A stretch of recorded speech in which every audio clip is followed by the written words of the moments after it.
अवामी न्यूज़ ते ख़बरनि जो सिलसिलो जारी आहे। तव्हांखे कंडियारी में ख़बर ॾींदा हलूं त अवामी न्यूज़ पारां हथ जे हुनर खे हथी वठराइण जे उनवान हेठि ऐलानियनि 2 डिसंबर ते सिंधी सकाफ़ती ॾियारे जूं तयारियूं अरूज ते। हिन सिलसिले में कंडियारी लॻ ॻोठ कमाल खान मरी में जसकम ज़िले सांगड़ अॻवान अख्तर हुसैन मरी सकाफ़ती मच कचेरी सुफरानी राग रंग जी महफ़िल कोठाई वई, जंहिंमें कोठाण कंडियारी वासियनि वॾी तादाद में शिरकत कई। रागी गुलाब सागर सुगड़नि में अहमद खान, खेर मोहम्मद खासकेली, शरीफ सोलंगी फन जो मुज़ाहिरो करे महफ़िल में आयल माण्हुनि खे जुमाए छॾियो। वधीक तफ़सील ॾिसूं था अकील वसाण जी हिन रिपोर्ट में।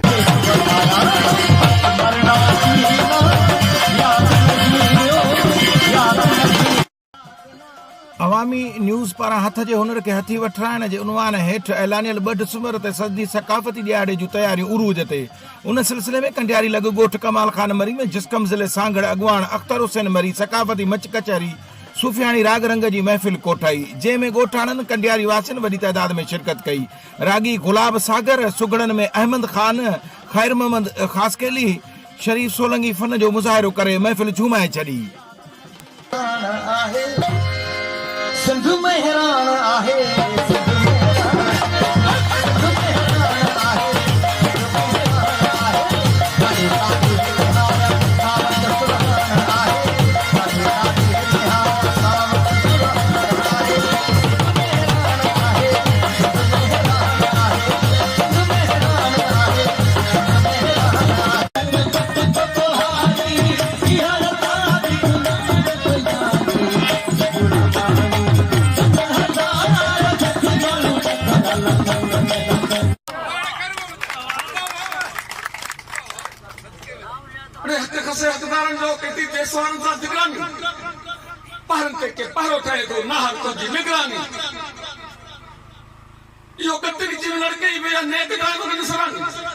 अरे तेरी पग परान पाए कदा गंजी गोद में गुजरानी सकात बनी सिंधी सूर्य मां गहते मट्टी ना है ये अन्या तो सिंध असांजी आहे कहे असां का खती ना है।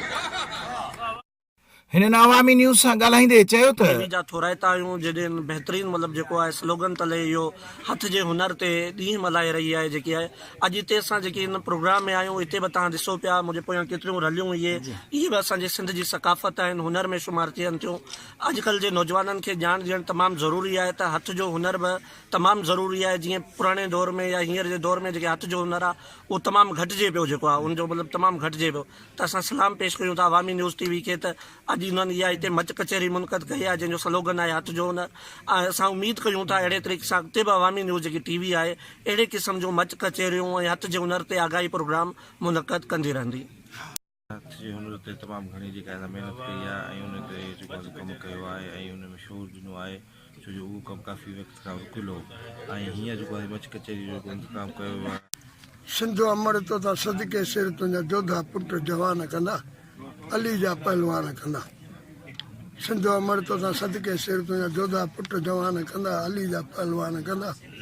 तो में कलंदर जी आहे नगरी शाह लतीफ़ जी तूं आहे सिंधड़ी।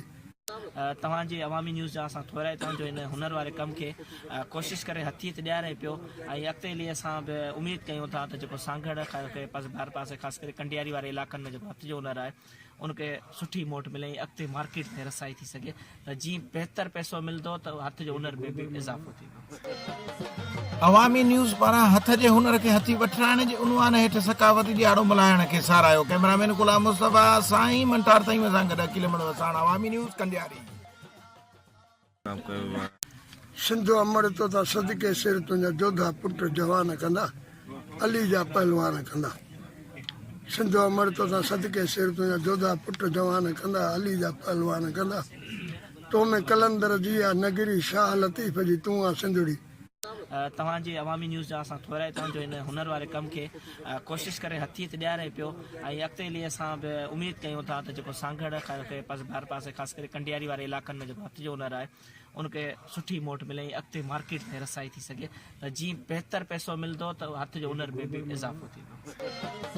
अवामी न्यूज़ पारां हथ जे हुनर खे हथी वठराइण जे उनवान हेठि सकाफ़ती ॾियारो मल्हाइण खे सारायो। कैमरामैन गुलाम मुस्तफ़ा साईं मंटार ताईं सां गॾु अकील वसाण, अवामी न्यूज़ कंडियारी।